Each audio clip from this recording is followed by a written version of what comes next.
시편 120편부터 134편까지 15편의 시편은 공통 제목이 있습니다. 성전에 올라가는 노래. 그 가운데 우리가 120편부터 오늘까지 지금 계속 성전에 올라가는 노래, 순례자의 노래를 우리가 살펴보고 있습니다. 절기가 되면 하나님의 명령을 따라 성전에 올라갔던 하나님의 백성들이 335 가족 또는 마을 사람들끼리 올라오면서 함께 부르며 성전을 향해 올라왔던 그 발자취를 우리도 함께 되돌아보았습니다. 오늘까지 시즌 1을 마무리하도록 하겠습니다. 요즘 드라마든지 영화들 보면요, 긴 대작인데 시즌 1 끝나고 조금 시간을 두고 다시 또 준비했다가 다시 시작하더라고요. 그래서 우리가 15편의 성전에 올라가는 노래지만 오늘까지 4번째 시간 시즌 1을 아쉽지만 마무리하고 다음에 기회가 되면 또 시즌 2로 말씀을 다시 한번 살펴보도록 하겠습니다. 오늘 시편 123편, 오늘 말씀의 제목을 우리에게 은혜를 베푸소서 이렇게 한번 정해보았습니다. 순례자들의 노래, 이 순례자는 바로 저와 여러분, 우리와 같은 하나님을 찾아 나와 예배드리는 사람들이라는 것을 여러 번 말씀드렸습니다. 오늘도 하나님 계시는 성전 예루살렘에 올라와 예배하러 하나님을 뵈러 올라가던 그 순례자들의 모습처럼 오늘도 우리는 하나님을 뵙고 하나님께 예배드리러 올라왔습니다. 어제 저녁부터 이제 장마가 시작되어 비가 온다는데 오늘 교회 가서 비 새나 안 새나 한번 봐야겠다, 그런 분 안 계실 겁니다. 혹시 내 친구 누구 오늘 왔나 안 왔나 확인하러 오신 분도 안 계실 겁니다. 오늘 우리는 하나님을 만나 뵈러 하나님을 예배하는 성전에 함께 모였습니다. 먼 길을 그냥 뚜벅뚜벅 아무 생각 없이 걸어 올라온 것이 아니라 함께한 우리 예배자들, 오늘 특별히 한가족 주일로 우리 가족들과 함께 한자리에 모여 예배드리는 은혜가 있는 시간이기도 합니다. 오늘 시편 23편 1절로 4절까지 짧은 말씀이지만 크게요, 독창 부분과 합창 부분으로 나누어서 오늘 말씀을 살펴보려고 합니다. 제가 임의로 한번 나눠본 겁니다. 먼저는 순례자의 노래 독창 부분 1절입니다. 하늘에 계시는 주여 내가 눈을 들어 주께 향하나이다. 먼저 살펴보는 것은 내가 눈을 들어 주께 향한다고 고백합니다. 사실 우리는 하늘에 계시는 주여 부르는 호칭이 먼저 나오고 뒤에 내용 내가 눈을 들어 주께 향하나이다 이렇게 표현이 되어 있지만 원래 원문은 순서가 거꾸로 되어 있습니다. 즉 다시 말하면 내가 눈을 들어 주께 향합니다, 이게 먼저 나오고요, 나중에 하늘에 계시는 주여 이렇게 나온다는 거죠. 오늘 우리가 주님 앞에 나오는 예배의 목적이 무엇입니까? 내가 눈을 들어 하나님을 바라보려고 나온 것 아니겠습니까? 내가 눈을 들어 하나님을 바라본다, 우리는 참 자연스러운 표현입니다. 그러나 여러분, 내가 눈을 들어 하나님을 향합니다, 사실 우리 이렇게 번역하고 읽었지만 이때 당시 구약 성도들은요, 하나님을 내가 눈으로 바라본다고요? 이건요 상상도 못할 일입니다.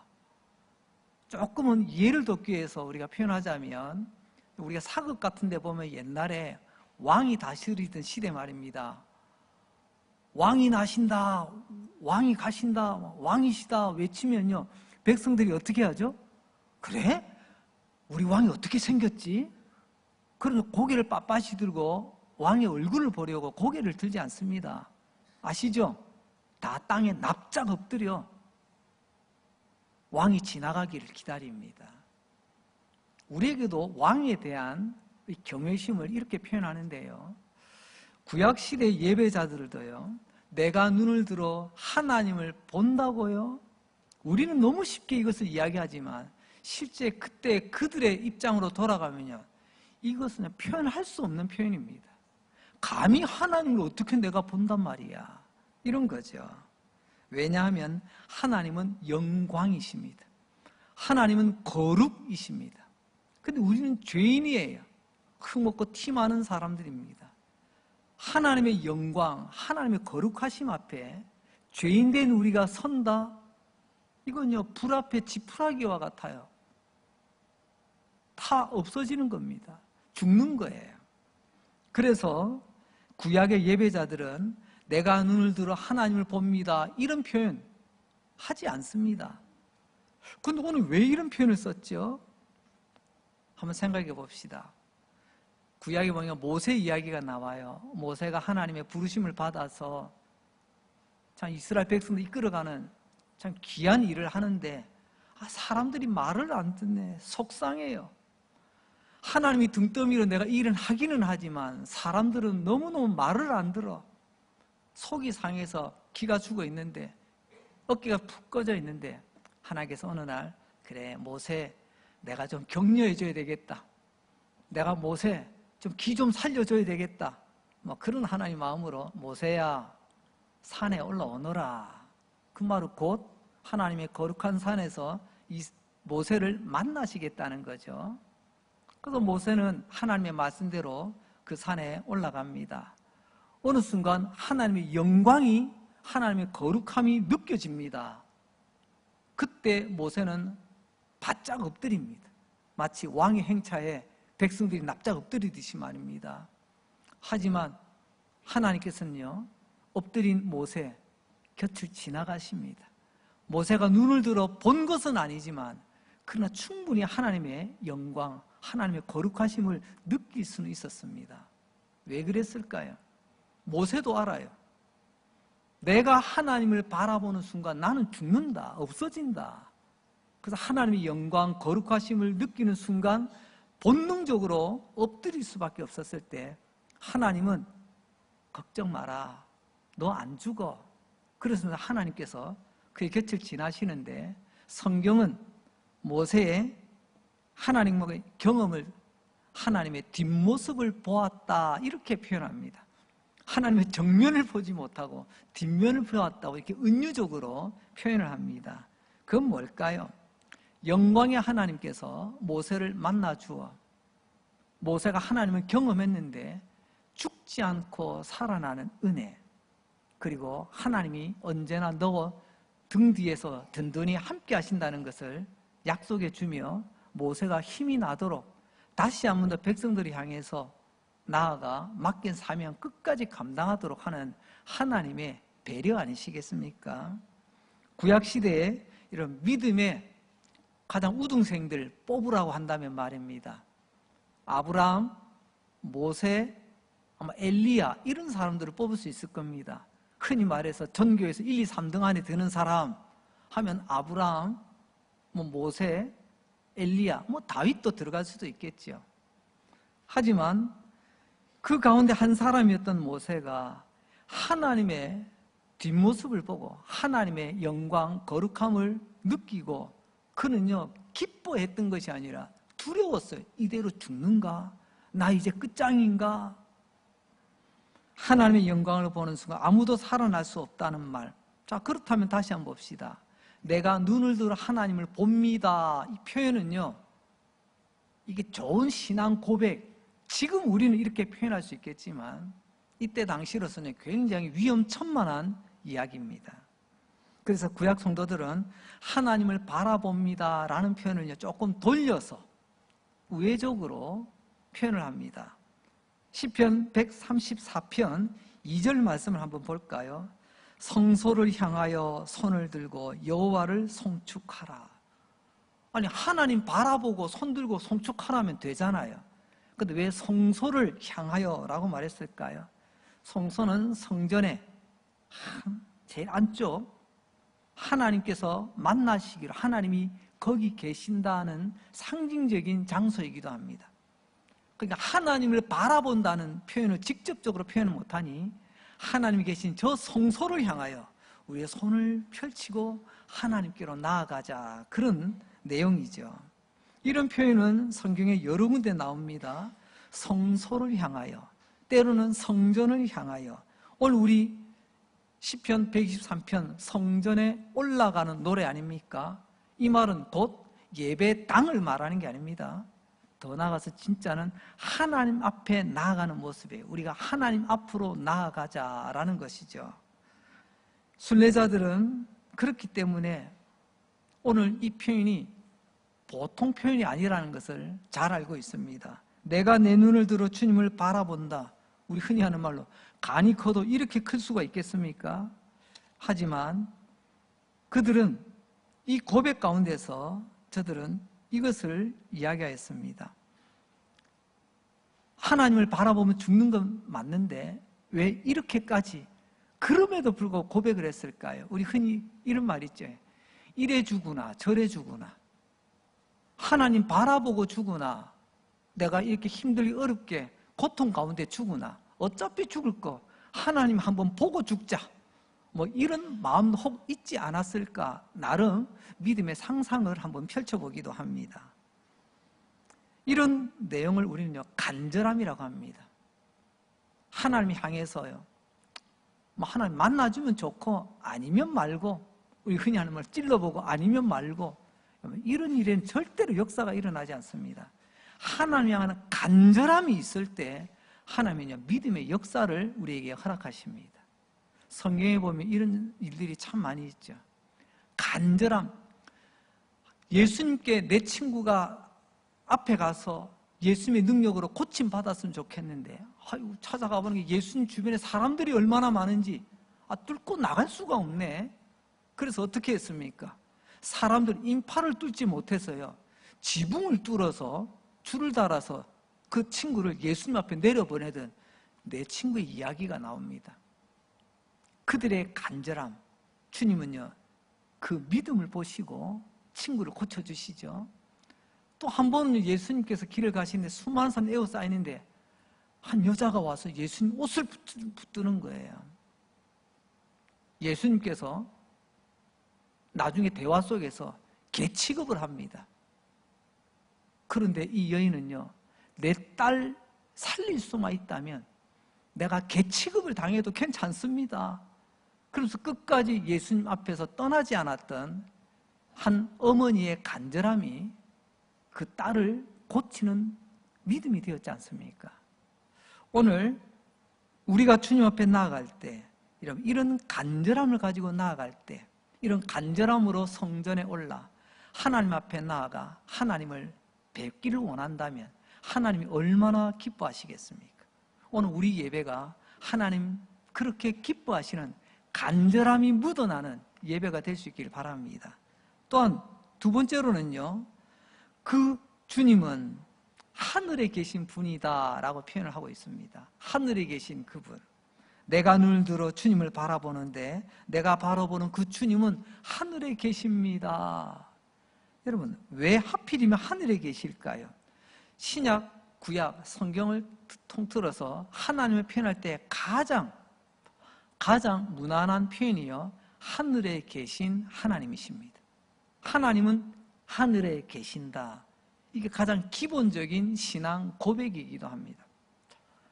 예수님의 제자들이 어느 날 예수님께, 예수님, 우리도 기도 좀 가르쳐 주십시오.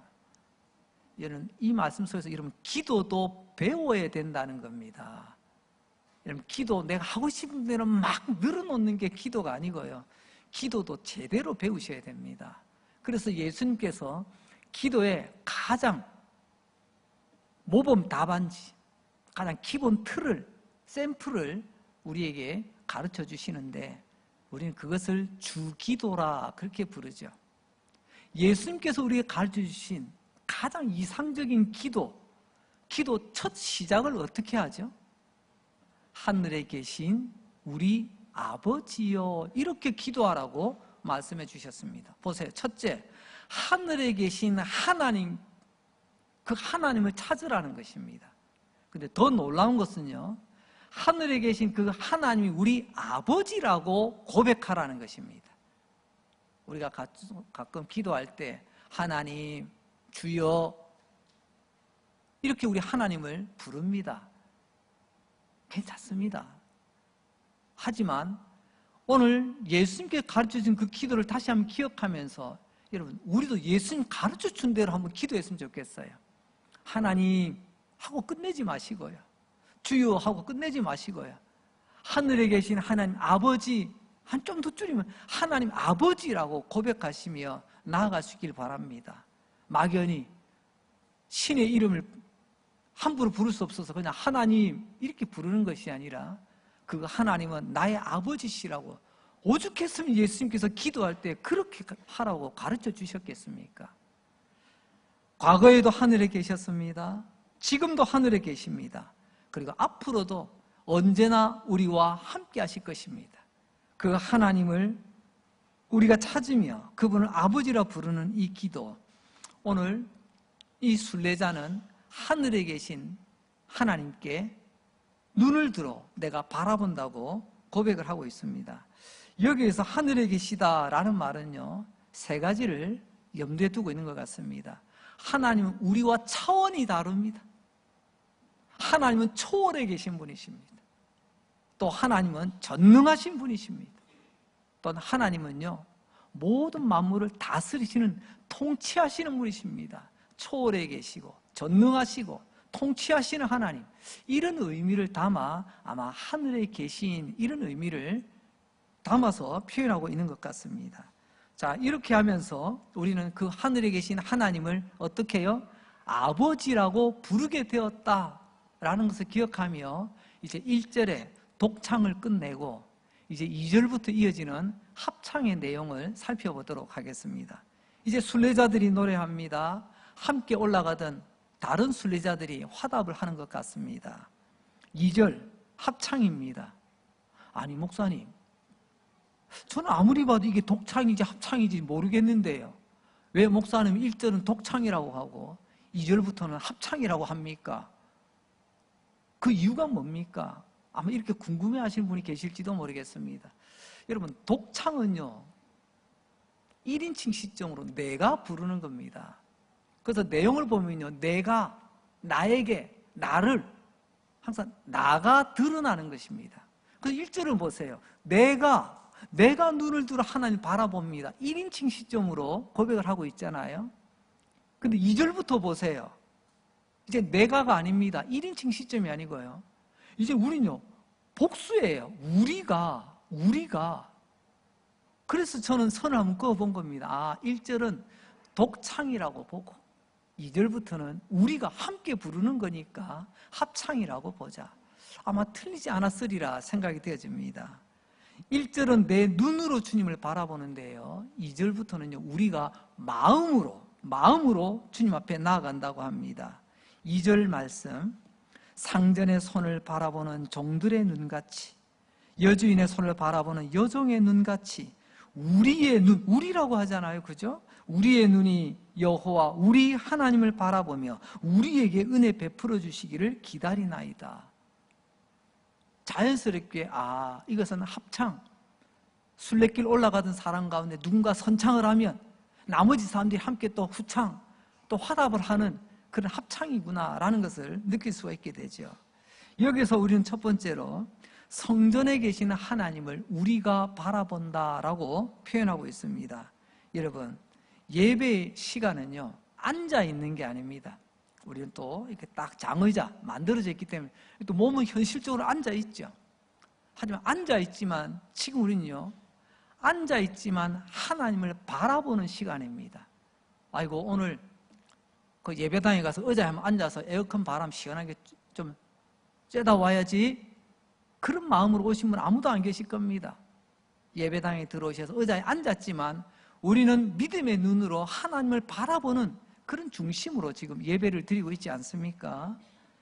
그런데 어떻게 바라본다고 하죠? 상전의 손을 바라보는 종들의 눈같이, 상전 즉 주인, 그 주인의 손을 바라보는 남자종, 여주인을 바라보는 여종처럼 바라보는데 주인과 눈 맞추는 게 아니고요, 어디를 본다고요? 주인의 손을 본답니다. 하필이면 왜 손을 바라본다고 했을까요? 손이란 도움과 은혜를 상징하는 단어이기 때문에 그렇습니다. 우리는 손으로 도와주죠. 손으로 하나님께서 은혜를 베푸십니다. 내 호주머니에 돈이 있다고 친다면, 가난한 사람을 도우려고 한다면 내 손이 호주머니에 들어가서 돈을 빼서 그에게 직접 주든지 필요한 거 사서 주든지 내 손으로 건네줘야 돼요. 그것이 내가 도움을 주는 것입니다. 어쩌면 오늘 이 종도 주인님이 빵을 주셔야 우리 가족들이 오늘 하루를 먹고 살아내게 되는 거죠. 이 주인의 손에서 뭔가 나오지 않는다면 빵도 고사 없고 옷도 없고 춥고 떨며 힘들게 또 하루를 넘겨야 될 것입니다. 그래서 주인의 모든 것은 눈빛으로 나오는 게 아니고요, 주인의 손을 통해서 내게 전달되어지는 것입니다. 그래서 이 시인은 고백합니다. 종이 주인의 손을 바라보듯이, 여종이 여주인의 손을 바라보듯이 얼마나 그 손을 바라봤을까요? 그 손이 바로 나에게는 도움이요 내게는 은혜가 되는 손이기 때문에 그런 것 같습니다. 그래서 2절 하반절에 보게 되면 우리 눈이 여호와 우리 하나님을 바라보며 우리에게 은혜 베풀어 주시기를 기다립니다 라고 표현하고 있습니다. 손을 바라보니 은혜를 구하더라. 그 손이 곧 은혜의 출발점이기 때문에 그렇습니다. 우리도 우리 주인님 하나님의 손을 바라보며 은혜 주시기를 사모하며 나아가는 이 예배가 되기를 원합니다. 여러분, 우리는 왜 주님이라는 용어를 즐겼을까요? 그분이 우리의 주인이시기 때문에 그렇습니다. 근데 그거 아세요? 주님이라는 말이 참 조심스러운 말이고 귀한 말인데 너무 쉽게 주님, 주여 남발을 하다 보니까 가치가 많이 좀 떨어진 것 같습니다. 주님의 이 원래 이 무게가 떨어진 것 같아요. 마치 돈이 귀할 때는 이 돈 가치를 하거든요. 근데 어떻게 나라가 어렵다 보면 한국은행에서 돈을 막 찍어내면요, 돈은 넘치는데 이 가치가 없어요. 옛날 한 장으로 여러 개를 구했는데 이제 여러 장 가져가도 한 개도 못 사는, 이게 화폐 가치 떨어지는 거거든요. 주님이라는 단어가 그런 것 같습니다. 우리가 믿음 생활 처음 시작할 때는 주님 외칠 때 얼마나 이 단어가 참 두렵고 떨리고 귀한 단어였는지 모릅니다. 근데 내가 신앙생활 조금 했다고 이제 함부로 주님, 주여 그냥 아무렇게나 막 던져요. 말은 주님인데 꼭 종부리듯이 합니다. 한번 따라서 해봅시다. 주님이라 쓰고 주인님이라고 읽읍시다. 어쩌면 우리는 다시 이 줄임말 다시 늘려가지고 주인님, 주인님이라고 우리는 불러야 될지도 모르겠어요. 그리고 순례자는 기다린다고 합니다. 무엇을 기다리죠? 은혜 베풀어 주시기를 기다린다. 여기서 은혜라는 말 원어를 보니까 자비라는 말이더라고요. 여러분, 자비라는 말 많이 들어보셨죠? 이 자비라는 게 뭔가 쉽게 설명하자면요, 은혜를 베푸는데 위로부터 아래로 흘러가는 게 자비랍니다. 즉 윗사람이 아랫사람에게, 높은 사람이 낮은 사람에게, 큰 사람이 작은 사람에게 내려주는 은혜, 그게 자비라는 거예요. 종이 주인 보고 주인님, 제가 주인님에게 오늘 자비를 베풀겠습니다, 이런 말 안 씁니다. 신하가 왕에게 왕이시여 제가 오늘 왕에게 자비를 베풀겠나이다, 이런 말 안 쓰듯이 말입니다. 은혜 베풀 때 이게 위로부터 아래로 내려오는 은혜를 자비라고 한다는 것입니다. 오늘 이 말을 통해서 우리는 두 가지를 생각해 봅니다. 첫째는요, 은혜는 하나님이 주시는 겁니다. 하나님이 주셔야 그게 은혜예요. 내가 만드는 게 은혜가 아니라는 거죠. 두 번째로는요, 기다리는 사람에게 하나님은 은혜를 베푸신다는 겁니다. 기다린다는 말은 다시 말하면 간절히 사모하는 거죠. 간절함이 있는 사람. 이 말을 달리 말하면요, 민수기 6장 25절에도 보면 하나님께서는 우리를 향하여서 이런 마음을 품고 계시답니다. 여호와는 그 얼굴을 내게 비추사 은혜 베푸시기를 원하며, 하나님은 우리에게 은혜 베푸시기를, 자비 베푸시기를 그토록 원하신다는 것입니다. 오늘 예배드리는 우리 한 사람 한 사람에게, 우리 어린아이부터 우리 어르신의 일까지 모두에게 하나님은 은혜 베푸시기를 그렇게 원하신다는 거예요. 그런데 그 은혜를 누구에게? 하나님의 손을 바라보는 자에게, 간절히 기다리는 자에게 하나님은 베푸시겠답니다. 어린 시절, 그 시절은 많은 분들이 어려운 시절을 보내었습니다. 요즘은 그런 이야기 해보면 그냥 호랑이 담배 피던 시절 이야기 같지만 저는 국민학교 세대입니다. 그 시절 학교에 등교할 때 보면요, 교문 앞에 문방구가 쫙 있었어요. 요즘 문방구도 이제 거의 없어졌더라고요. 학교에 올라갈 때 필요한 학용품들 거기서 다 구해서 올라갔지 않습니까? 그런데 문방구는 그대로 있는데요, 학교 마치고 방과 후에 집으로 갈 때 딱 나오면요, 매대에 비치물이 다릅니다. 올라갈 때는 학용품인데요, 내려갈 때는 과자들만 있어요. 그리고 올라갈 때 아침에는 없습니다. 학교 마치고 내려갈 때는요, 떡볶이를 또 팔아요. 오뎅도 팔고. 그 코모든 아이들 주머니 나오는 동전 몇 입이지만 그거 팔아서 또 매상 올리시려고 그렇게 하시더라고요. 그러면 또 그냥 못 지나가잖아요. 그럼 아이들이 가서 또 그 맛있는 거 또 사 먹습니다. 또 사 먹으라고 집에서 용돈도 주죠. 어린 시절 용돈 자체를 몰랐던 저에게는 참 그림의 떡이었습니다. 맛있지만, 나도 먹고 싶지만 뭐 할 수가 있습니까? 그냥 눈빛만 주고 지나갑니다. 그러니까 집에 와서 엄마 밥 줘. 그래서 애꿎은 엄마한테 투덜거리면서 그냥 밥 먹고 그랬죠. 근데 어느 날은요, 내려가는데 왠지 눈길이 가요. 아, 오늘 저 떡볶이 참 맛있겠다. 근데 주인집 아줌마하고 저하고 눈이 마주쳤어요.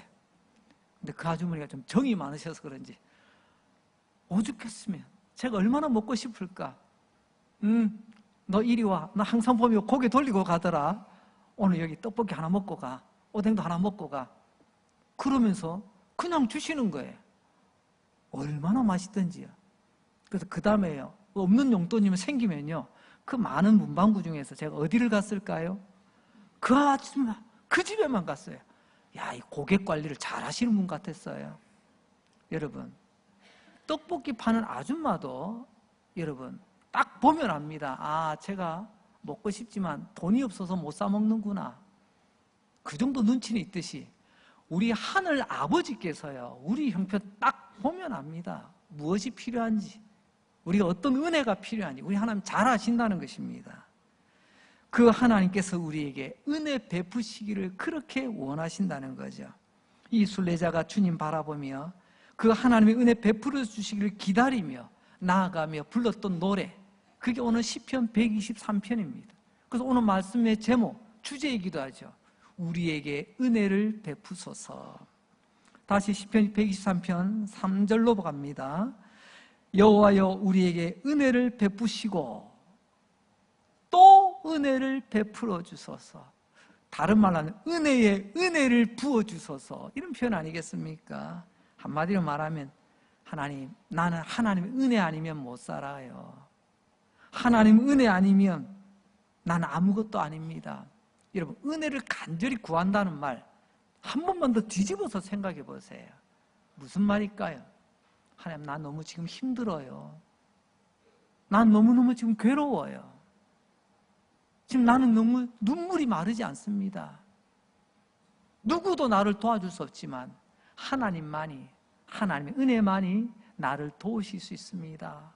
내 문제 해결해 주실 수 있습니다. 내 눈물 닦아 주실 수 있습니다. 이런 의미 아닐까요? 다시 한번 3절 전체를 읽어봅니다. 우리 다 같이 한번 읽어볼까요? 시작. 여호와여, 우리에게 은혜를 베푸시고 또 은혜를 베푸소서. 심한 멸시가 우리에게 넘치나이다. 아멘. 이유가 나오죠. 왜 내게 지금 은혜가 필요한지. 내가 지금 심한 멸시를 당하고 있다. 내가 누군가로부터 말로든 주먹질로든 무엇으로든 내가 좀 심히 힘들고 어려운 일을 겪고 있다는 심한 멸시. 그리고 4절에 가면요, 이렇게 또 덧붙여 말씀합니다. 안일한 자의 조소와 교만한 자의 멸시가 내 영혼에 넘치나이다. 이게 지금 이 순례자의 형편이라는 것입니다. 지금 이 순례자는 여러 사람들로부터 멸시와 조롱을 받고 있다는 거죠. 여러분, 멸시는 비웃는 겁니다. 여러분, 비웃음을 딱 느낄 때 어떻습니까? 굉장히 속상하죠. 조롱합니다. 놀리는 거죠. 근데 누가 이러는 거죠? 안일한 자, 교만한 자. 안일이라는 말을 원어로 보니까요, 거만이라고 되어 있는 것을 보았습니다.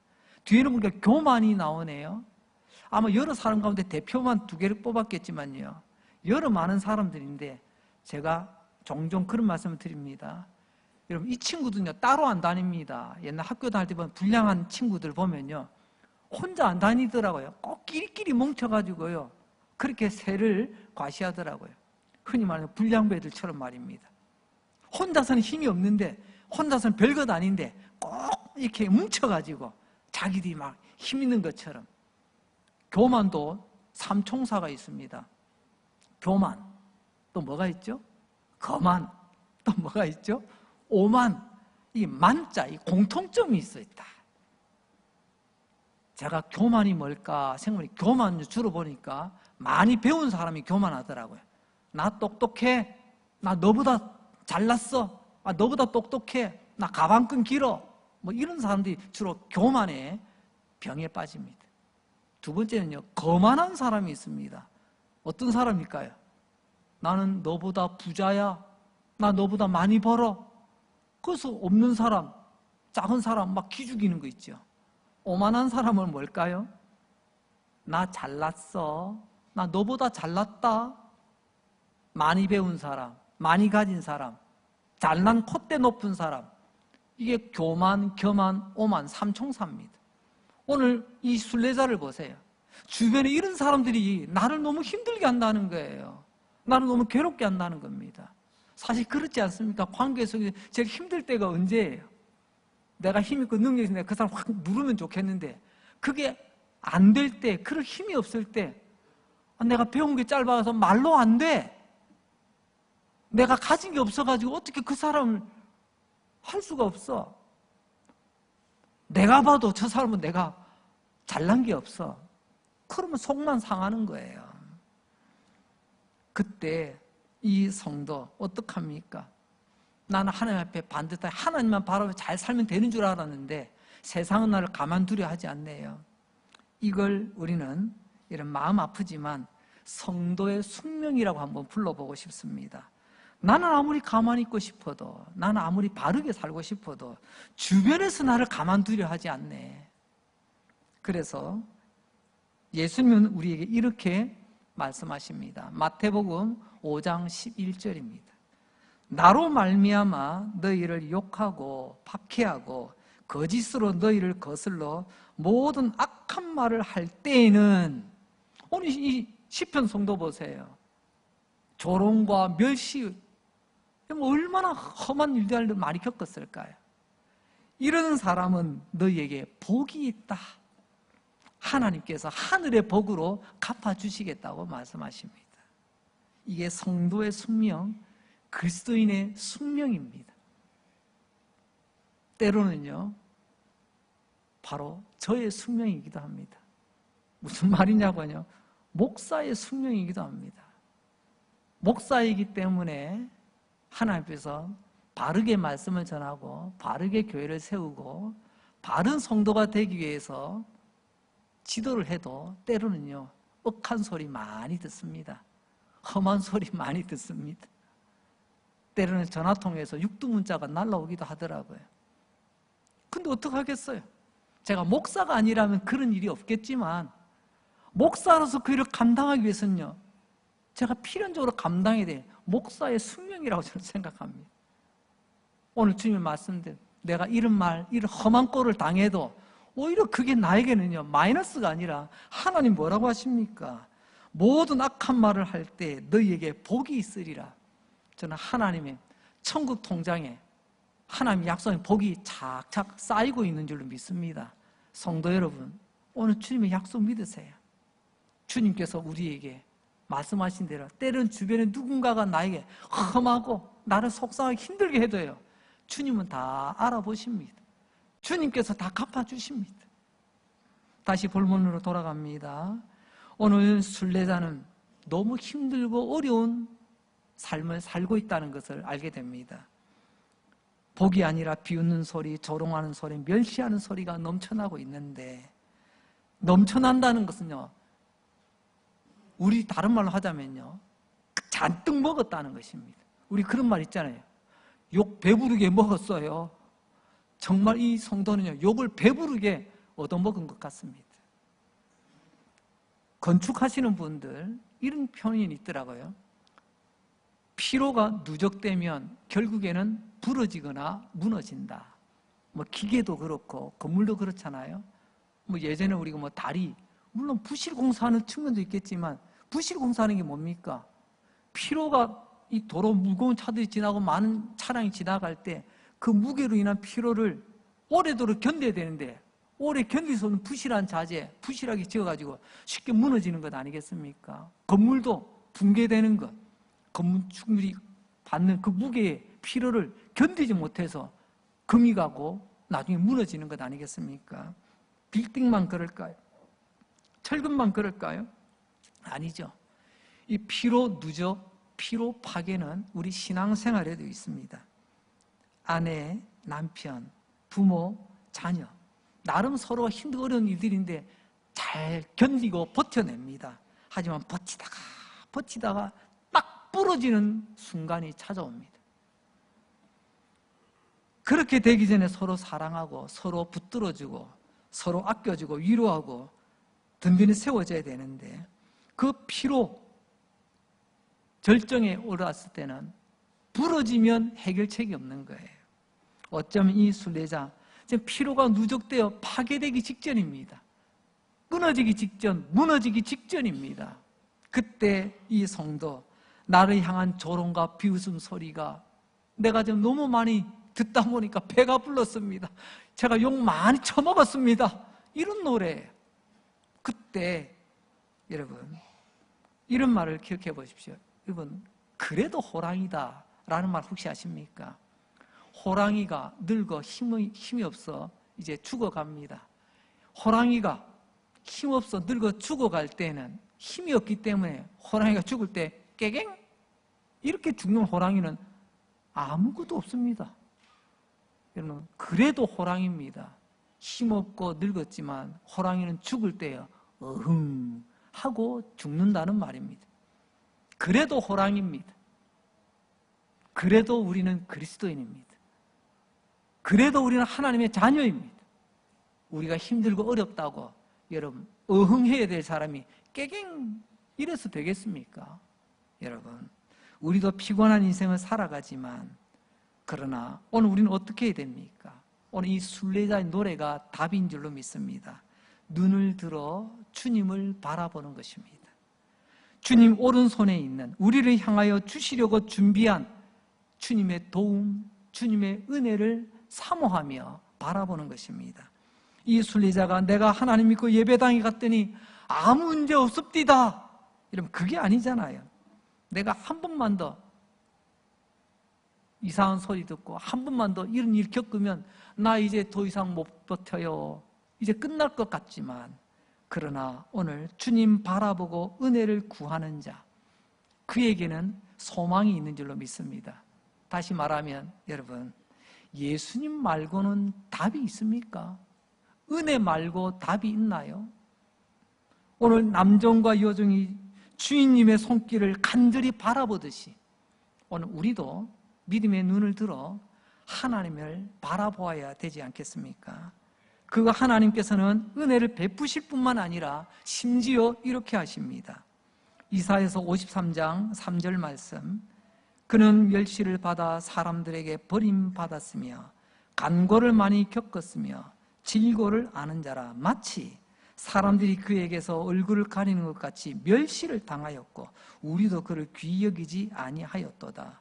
너무나 놀라운 말씀은, 하나님께서 멸시를 받았는데 그분하고는요 아무 상관없는 일로 멸시, 조롱, 고난을 받았다는 것입니다. 그게 바로 예수님 지신 십자가입니다. 사실 내가 받아야 될 멸시와 조롱, 고난을 예수님이 대신 받아 주신 것입니다. 죄 때문에 지옥에 떨어지는 그게 최고의 부끄러움 아닙니까? 그 부끄러움 당하지 말라고 예수님 대신 십자가에서 우리 위하여 그 모든 멸시를 받으신 겁니다. 죄 때문에 하나님의 심판 안에 떨어지는 것, 그게 최고의 멸시 아니겠습니까?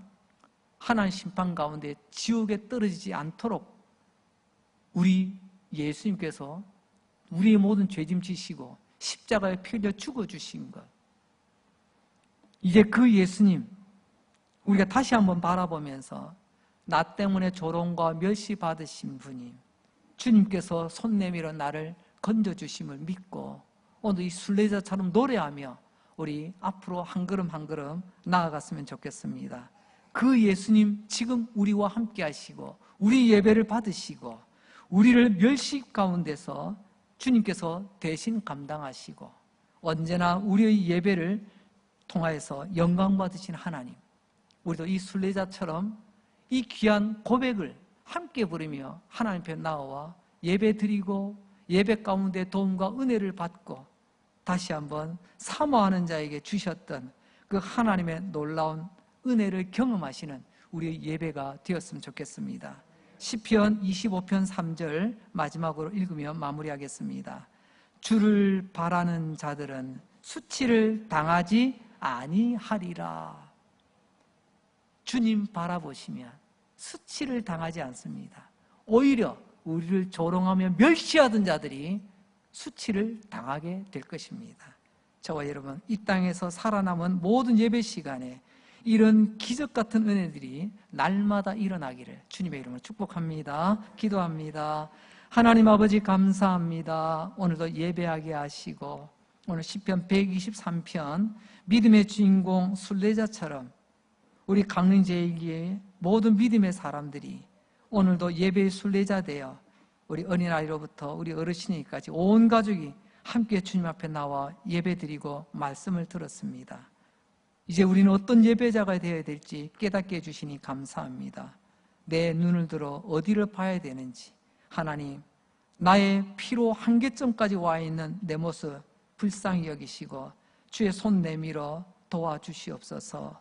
은혜 베풀어 주시옵소서. 오늘 깨닫고 듣게 하시고 알게 하시고 감사하게 하시고 성령께서 함께 하시서 내 영혼이 다시 한번 일어나는, 믿음으로 일어나는 그런 은혜를 베풀어 주시기 원합니다.